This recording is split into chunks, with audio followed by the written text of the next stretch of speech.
नमस्ते, एक बार फिर से आप सभी का स्वागत है एचएनएन न्यूज पर। मैं हूं आपके साथ नीतू गुप्ता। खबरों की शुरुआत करेंगे। केजीएमयू धर्मांतरण मामले में हुई मारपीट और तोड़फोड़ के आरोप को लेकर बीजेपी युवा मोर्चा के पूर्व राष्ट्रीय महामंत्री अभिजात मिश्रा ने एचएनएन न्यूज से खास बातचीत की। इस मामले में उन्होंने कहा कि हमें फंसाने का षड्यंत्र रचा जा रहा है। मारपीट, अभद्रता या गाली गलौज के आरोप सरासर झूठे हैं। सुनिए। केजीएमयू धर्मांतरण मामले में केजीएमयू प्रशासन एक तरफ है तो दूसरी तरफ महिला आयोग के उपाध्यक्ष, हिंदू संगठन के लोग और बीजेपी के बड़े पदाधिकारी हैं। अभिजात मिश्रा हमारे साथ में है, पूर्व राष्ट्रीय मंत्री हैं, युवा मोर्चा बीजेपी के बड़े नेता हैं। आप भी उनमें शामिल है जिनकी शिकायत मुख्यमंत्री से करी गई है। अभिजात जी, सबसे पहला सवाल, केजीएमयू जैसी जगह क्यों तोड़फोड़, मारपीट ये सब करने आप लोग गए थे? क्या बात करने गए थे? वहाँ पर आपको कोई भी ऐसा व्यक्ति दिखा जिसको मारा पीटा गया? नहीं दिखा होगा। वहाँ कोई तोड़फोड़ करी गई? नहीं की गई।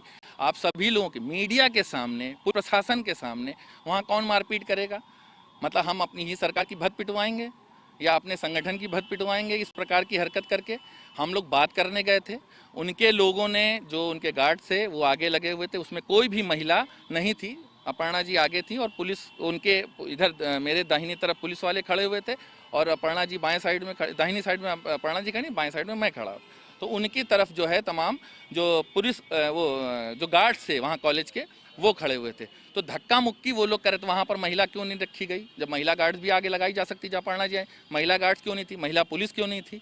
तो उन लोगों के माध्यम से धक्का मुक्की होने लगी। तो अंदर जाने के लिए चूंकि हम लोग आए थे, खटखटा रहे थे, पीछे से धक्का मुक्की आई और उसमें तमाम पत्रकार भी आगे की लाइन में खड़े हुए थे। वो पत्रकारों को भी धक्का लगा और दरवाजा खुल गया। इतना ही हुआ है और किसी भी प्रकार की न तोड़फोड़ करी गई, न वहाँ पर किसी भी महिला के साथ कोई अभद्रता करी गई हमारे कार्यकर्ताओं के माध्यम से या महिला आयोग के माध्यम से। कोई महिला आयोग की महिला वहाँ पर खड़ी हैं, वो महिलाओं के साथ अभद्रता करवाएंगी? भाई बात ही तो करने गए वहाँ पर।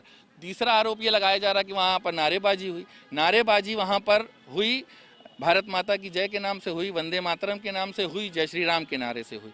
तो ये राष्ट्र से जुड़े हुए नारे हैं, अपने देश की मिट्टी से जुड़े हुए नारे हैं और ये नारे स्वाभाविक रूप से जब मॉब इकट्ठा हो जाते हैं अपने आप लोग लगाते ही लगाते हैं। लेकिन किसी की कोई मंशा नहीं थी, ना हम इस विचार के हैं कि अपने ही देश में आग लगाने की स्थिति हो, कि हम अपने ही देश में अपने ही घर को आग लगाने पहुंच गए। भाई वो संस्थान भी हम अपना ही मानते हैं, हमारे ही टैक्स से सारे संस्थान चलते हैं, हम अपने ही पैसे में आग लगाएंगे? तो इस प्रकार की ये जो मानसिकता जो के लोग ये स्वयं हैं, जो आतंकवादियों को पोषित कर रहे हैं, लब्धादियों को पोषित कर रहे हैं, ये वहीं पर विराजमान लोग हैं। धन्यवाद हमसे बात करने के लिए। तो हमसे बात कर रहे थे अभिजात मिश्रा, जो भारतीय जनता पार्टी के पूर्व राष्ट्रीय महामंत्री हैं और उनका साफ तौर पे कहना है कि एक बड़ा करप्शन केजीएमयू में चल रहा है और डॉक्टर रमीश जैसे जो अन्य इस तरीके के कृत्य करने वाले हैं उनको अंदर ही संरक्षण दिया जा रहा है और जब तक इस पूरे नेटवर्क का खुलासा नहीं हो जाएगा फिलहाल ये लोग शांत नहीं बैठेंगे। वीडियो जर्नलिस्ट समर के साथ पुनीत मोहन, एचएनएन न्यूज, लखनऊ। उधर एसपी नेता शिवपाल सिंह यादव सीतापुर जिले के लहरपुर पहुंचे। इस दौरान उन्होंने पूर्व सांसद स्वर्गीय हरगोविंद वर्मा की प्रतिमा पर माल्यार्पण किया और श्रद्धांजलि अर्पित की। इसके बाद वो एमएलसी जासमीर अंसारी के आवास पहुंचे, जहां कार्यकर्ताओं ने उनका जोरदार स्वागत किया। इस दौरान शिवपाल यादव ने बीजेपी सरकार पर निशाना साधते हुए कहा कि बीजेपी की सरकार बेईमान है और किसानों और गरीबों की अनदेखी कर रही है। उन्होंने 2027 में सपा सरकार बनाने का आह्वान किया और संगठन को मजबूत करने पर जोर दिया।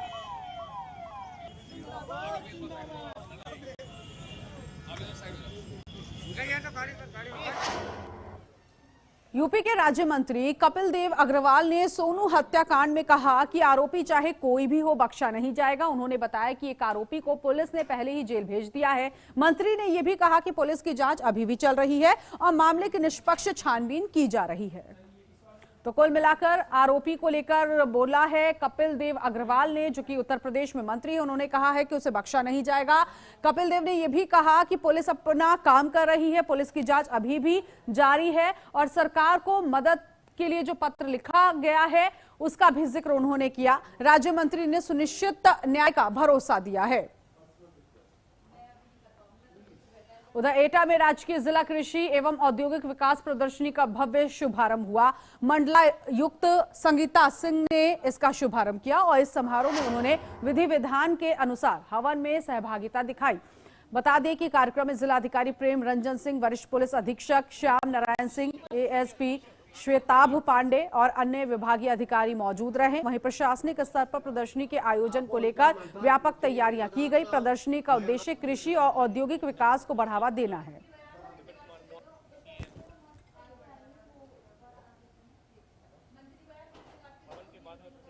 के साथ सुंदर तरीके से इसका उद्घाटन किया। साथ ही में ये अच्छी सी प्रदर्शनी इन्होंने लगाई है, जो कि सारे विभाग इसमें है। विभागीय योजना का प्रदर्शन है। लोग इसमें ये माध्यम से लोगों से ये आग्रह है कि वो आए, तो एंजॉय करें ही करें, साथ में इस प्रदर्शनी में भी आकर जो स्टॉल्स हैं उनके बारे में जानकारी करें, क्योंकि बहुत जन जागरूकता और बहुत जानकारी की चीजें यहाँ पर है। देखें और अपनी बात समझें और उसके हिसाब से। ये बहुत सुंदर है। ये जो भी लोकल हमारे आर्टिस्ट है उनको एक तो ये बढ़ावा देने का बहुत अच्छा मौका है कि वो आए, प्लस लोगों का थोड़ा सा इसमें एंटरटेनमेंट हो जाता है और जो हमारी सांस्कृतिक धरोहर है उसको आगे बढ़ाने का मौका।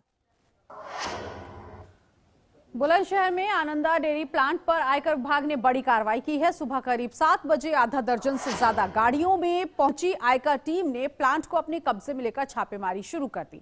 टीम ने कर्मचारियों को फैक्ट्री परिसर में ही रोक के रखा और कुछ कर्मचारियों के मोबाइल फोन जांच के लिए जमा कराए गए। रेड के दौरान प्लांट में बाहरी लोगों की आवाजाही पूरी तरह प्रतिबंधित रही। आयकर विभाग द्वारा कंपनी से जुड़े दस्तावेजों और रिकॉर्ड की गहन जाँच की गई। एचएनएन की टीम बुलंदशहर के सियाना में स्थित है। सियाना में ये आनंदा डेयरी है जो तस्वीरों में आपको दिख रही है, और यहाँ सुबह 6 बजे के करीब इनकम टैक्स विभाग की टीम पहुंचती है और जो अहम दस्तावेज हैं उनकी जांच जो है इनकम टैक्स विभाग द्वारा की जा रही है। आशंका जताई जा रही है कि इनकम टैक्स में चोरी की गई है और यही शायद इनपुट इनकम टैक्स को मिला होगा, जिसके चलते आधा दर्जन से अधिक गाड़ियों में सवार इनकम टैक्स विभाग की टीम यहाँ पहुंची है और सुबह से ही करीब 7 घंटे हो गए इस रेड को, और जो कागजात हैं उनकी जांच की जा रही है। मैं तस्वीरों में आपको दिखा दूं, ये आनंदा डेयरी के प्रोडक्ट हैं जो आनंदा डेयरी यहाँ प्रोडक्ट बनाती है। तो इससे अंदाज़ा लगाया जा रहा है कि जो आनंदा डेयरी है वहाँ कहीं ना कहीं इनकम टैक्स में चोरी की गई है, जिसके चलते विभाग को इनपुट मिला और उसी के चलते यहाँ जाँच करने के लिए इनकम टैक्स विभाग की टीम जो है लगी हुई है। बता दें कि जो अंदर कर्मचारी हैं उनके मोबाइल भी जब्त कर लिए गए हैं और उनकी भी जांच की जा रही है, जबकि बाहर से भी किसी व्यक्ति के लिए अंदर प्रवेश नहीं देने दिया जा रहा है। गेट लगा हुआ है और मैं इस गैप में से देख सकता हूं कि यहाँ जो कर्मी हैं, चाहे वो सुरक्षा कर्मी हो या फिर कर्मचारी हो, उनमें कहीं ना कहीं बेचैनी है, हलचल है इनकम टैक्स की रेड को लेकर। हालांकि अभी भी किसी का बयान सामने नहीं आया है, ना ही किसी से बात हो पाई है। अब देखना ये होगा कि ये रेड जो है वो कब तक चलती है और इस रेड में क्या कुछ निकलकर सामने आता है। अपने सहयोगी फिरोज मलिक के साथ में हामिद सैफी, एचएनएन न्यूज, बुलंदशहर। उधर बहराइच नगर पालिका ने अतिक्रमण के खिलाफ बड़ा एक्शन शुरू कर दिया है। शहर के बाजारों को अतिक्रमण मुक्त बनाने के लिए विशेष अभियान चलाया जा रहा है, जो पिछले 1 हफ्ते से चल रहा है। शुरुआत में लोगों को चेतावनी दी गई, लेकिन अब नियम ना मानने वालों पर भारी जुर्माना और कानूनी कार्रवाई की जा रही है। बार बार अतिक्रमण करने वालों पर कोई रियायत नहीं दी जा रही है। अब तक 50 से ज्यादा लोगों के चालान जा चुके हैं। नालों, सड़कों, फुटपाथ पर अतिक्रमण करने वालों को सख्त चेतावनी दी गई है। सड़क किनारे खड़े वाहनों पर भी कार्रवाई की जाएगी। प्रशासन ने यातायात और आपातकालीन सेवाएं सुचारू रखने की अपील की है।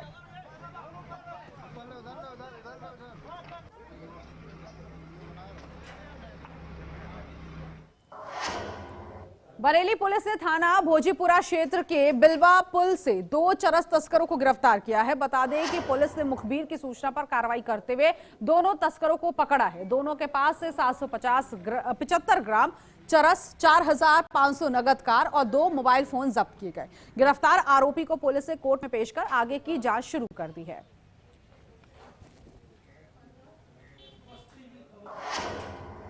और यहां रुकेंगे एक छोटे से ब्रेक के लिए, फौरन हाजिर होंगे कुछ और खबरों के साथ।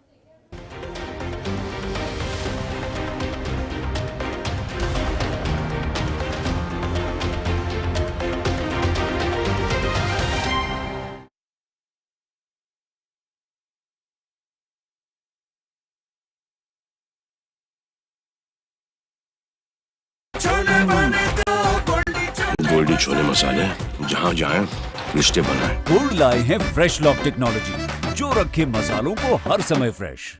कुछ लोग खाते पीते तो बहुत बढ़िया हैं, पर फिर भी उनकी सेहत नहीं बनती। पिचके हुए गाल हैं, हड्डियां निकली हुई हैं, पैंटें ढीली हैं, कपड़े जचते नहीं, कोई पर्सनैलिटी नहीं। ऐसे लगता है इधर से खाए जा रहे हैं, उधर से निकले जा रहा है, क्योंकि उनका पाचन तंत्र खराब है। और जब तक के पाचन तंत्र दुरुस्त नहीं होगा, वो जितना मर्जी अच्छे से अच्छा खा लें, उनकी सेहत नहीं बन सकती। इसलिए हमारी संस्था सन्यासी आयुर्वेदा ने एक ऐसी दवा का निर्माण किया है जो कि आपके लिवर को, आपके पाचन तंत्र को दुरुस्त करने का काम करती है, ताकि आप जो भी खाएं उसका पूरे का पूरा निचोड़ आपके शरीर को लगे, आपकी भूख बढ़े, खाया पिया सही से लगे, नया खून बने, हड्डियों में जान आए, वजन बढ़े और आप मोटे तगड़े खूबसूरत पर्सनैलिटी के मालिक बन जाएं। सिर्फ 655 रुपए की पूरे 1 महीने की दवा होती है और आप इसे घर बैठे 01145454545 पर फोन करके दवा मंगवा सकते हैं। देवों की पावन भूमि है यह, भूमि है स्वाभिमान की। देवों की पावन भूमि है यह, भूमि है स्वाभिमान की। पुरखों की सांझ विरासत की यह भूमि है सम्मान की। बोल रहा है गर्वित होकर इस भूमि का एक एक कण। आगे बढ़ता उत्तराखंड, अपना प्यारा उत्तराखंड। आगे बढ़ता उत्तराखंड, अपना प्यारा उत्तराखंड।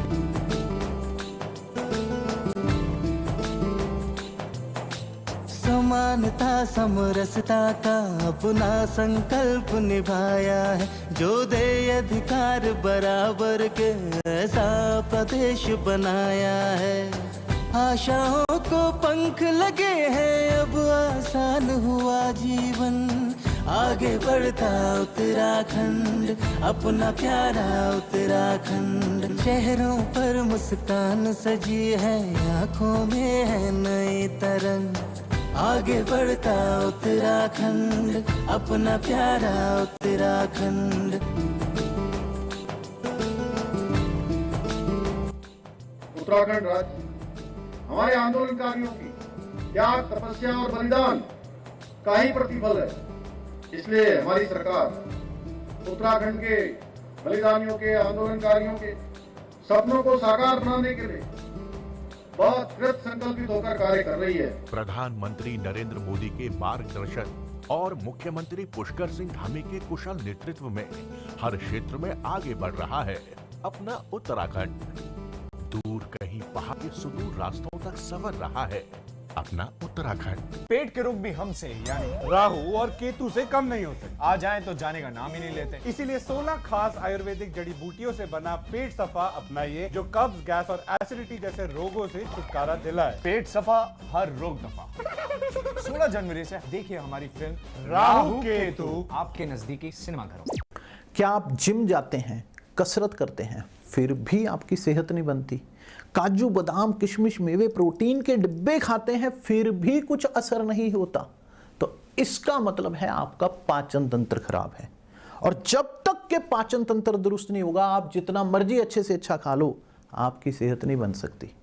इसलिए हमारी संस्था सन्यासी आयुर्वेदा ने एक ऐसी दवा का निर्माण किया है जो कि आपके लिवर, आपके पाचन तंत्र को दुरुस्त करने का काम करती है, ताकि आप जो भी खाएं उसका पूरे का पूरा निचोड़ आपके शरीर को लगे, आपकी भूख बढ़े, खाया पिया सही से लगे, नया खून बने, हड्डियों में जान आए, वजन बढ़े और आप मोटे तगड़े खूबसूरत पर्सनैलिटी के मालिक बन जाएं।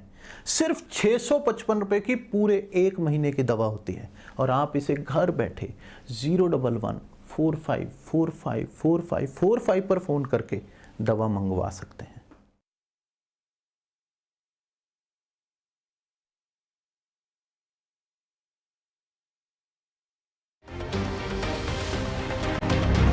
जब हर तरफ खबरों का शोर हो, जब सच और अफवाह। ब्रेक के बाद आगे बढ़ेंगे ललितपुर से खबर, जहां नेशनल हाईवे बाईपास कैला गुआ चौराहे पर निर्माणाधीन ओवरब्रिज का निरीक्षण मंडलायुक्त विमल कुमार दुबे ने किया। इस निरीक्षण के दौरान कार्यदायी संस्था के ठेकेदार को निर्माण कार्य जल्द पूरा कर चालू करने के निर्देश दिए गए। मौके पर प्रदेश सरकार के श्रम एवं सेवा योजन राज्य मंत्री मनोहर लाल मन्नू, सदर विधायक राम रतन कुशवाहा, जिलाधिकारी सत्य प्रकाश और अन्य अधिकारी मौजूद हैं। वहीं ठेकेदार ने बताया कि कार्य लगभग 95% पूरा हो चुका है और 2 दिन में पूरा कर यातायात सुचारू कर दिया जाएगा।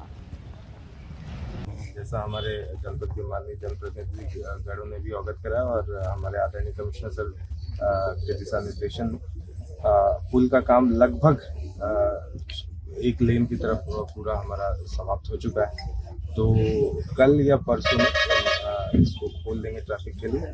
तो थोड़ा सा बहुत ही कम काम बचा हुआ है, तो जो मोस्ट प्रोबेबली आज शाम तक हो जाएगा, नहीं तो कल तो अनिवार्य रूप से हो जाएगा। तो कल या परसों में हमारा ये जो पुल का एक तरफ है उसमें ये एक ऐसी हमारी लंबित परियोजना थी जिससे कि आम जनता को काफ़ी असुविधा हो रही थी और जिलाधिकारी ने इसका संज्ञान लिया। फिर मैंने और उन्होंने यहाँ पर आकर के इंस्पेक्शन किया था और मैं बधाई देता हूँ NHAI के समस्त अधिकारियों को कि उन्होंने हमसे जो वादा किया था उसको उन्होंने दिन रात काम करके पूरा किया है। माननीय जनप्रतिनिधि गण ने भी यहाँ पर निरंतर दौरा पिछले 15-20 दिन में यहाँ पर किया। माननीय मंत्री जी भी आए, माननीय विधायक जी भी आए, जिलाधिकारी का यहाँ पे निरंतर सक्रिय योगदान रहा। उन्होंने अपनी पूरी टीम यहाँ पर लगा रखी थी और मुझे लगता है कि PD NHAI और उनके समस्त टीम ने मिलकर के आज ललितपुर की जनता के लिए एक बड़ा तोहफा दिया है। उधर फिरोजाबाद पुलिस और ANTF आगरा की संयुक्त टीम ने अंतर्राष्ट्रीय चरस तस्करी गिरोह के मामले में 2 सदस्यों को गिरफ्तार किया। उनके पास से 5,753 किलो चरस बरामद हुआ है, जिसकी अंतर्राष्ट्रीय कीमत लगभग 40 लाख रुपए है। गिरफ्तार अभियुक्त अजय सहनी और सूरज कुमार नेपाल से चरस लेकर उत्तर प्रदेश समेत अन्य राज्यों में सप्लाई कर रहे थे। पुलिस को मुखबिर से सूचना मिली थी और थाना रसूलपुर क्षेत्र के नगला बरी चौराहे पर घेराबंदी कर कार्रवाई शुरू की गई। दोनों अभियुक्तों पर पहले ही भी NDPS एक्ट के तहत केस दर्ज किया गया है।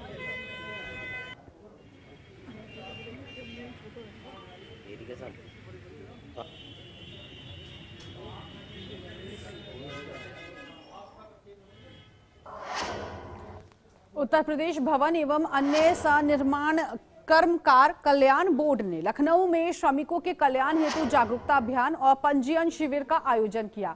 मोहनलालगंज, बुधेश्वर और बाराबिरवा आशियाने के लेबर अड्डों में आयोजित इस शिविर में श्रमिकों को कन्या विवाह सहायता योजना, मातृत्व एवं शिशु सहायता, संत रविदास शिक्षा प्रोत्साहन, गंभीर बीमारी सहायता, निर्माण कामगार मृत्यु एवं दिव्यांगता सहायता, अटल आवासीय विद्यालय योजना जैसी योजनाओं की जानकारी दी गई। मौके पर पात्र श्रमिकों का पंजीकरण और नवीनीकरण भी कराया गया। अधिकारियों ने समय पर पंजीयन कराने और बच्चों के उज्जवल भविष्य के लिए आवेदन करने पर जोर दिया। बड़ी संख्या में श्रमिकों ने इसमें हिस्सा लिया है।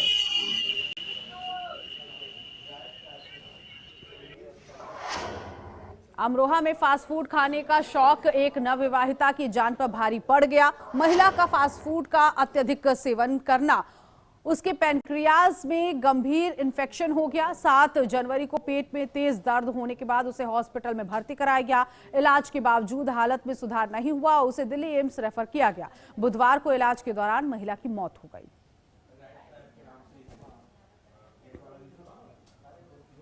जी, ये जंक फूड खाने वाले बच्चों को जंक फूड की एक आदत सी पड़ जाती है और कई बार वो जो है जंक फूड खाने से अपने मुंह को रोक नहीं पाते अपने आप को, और बार बार जंक फूड खाने की आदत जो है उन्हें स्वास्थ्य को काफ़ी हानि पहुंचाती है।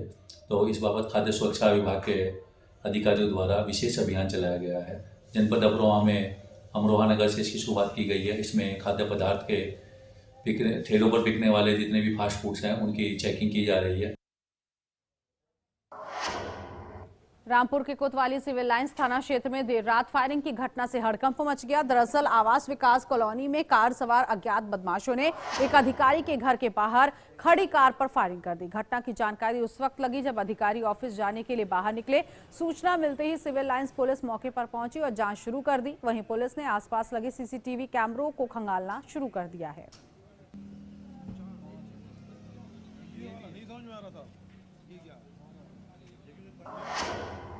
फिरोजाबाद के थाना नगला सिंधी क्षेत्र में गांव ढार मानसी छहरी में रास्ते को लेकर चल रहे विवाद ने हिंसक रूप ले लिया। दरअसल यहां दो पक्षों के बीच गाली गलौज के बाद जमकर ईंट पत्थर लाठी और डंडे भी चले। संघर्ष में दोनों पक्षों के 7 लोग घायल हो गए, जिन्हें हॉस्पिटल भर्ती कराया गया है। 2 की हालत गंभीर है। घायलों को सामुदायिक स्वास्थ्य केंद्र ले जाया गया, जहां से 2 को जिला अस्पताल रेफर किया गया है। सूचना पर पुलिस मौके पर पहुंची है और हालात काबू में किया। गांव में अतिरिक्त पुलिस बल तैनात है। पुलिस तहरीर के आधार पर कार्रवाई में जुटी हुई है।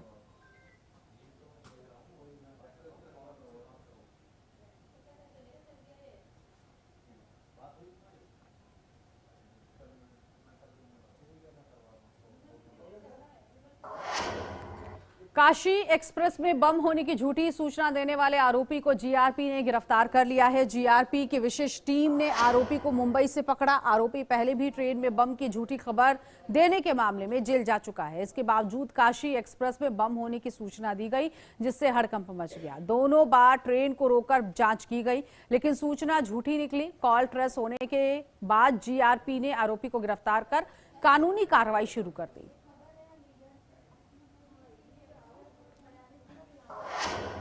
अमरोहा में आदमखोर तेंदुए का आतंक थमने का नाम नहीं ले रहा। ताजा मामला नौगांवा सादात थाना क्षेत्र के गांव अलीपुर कला का है, जहां खेत में काम कर रहे किसान कैलाश पर तेंदुए ने हमला कर दिया।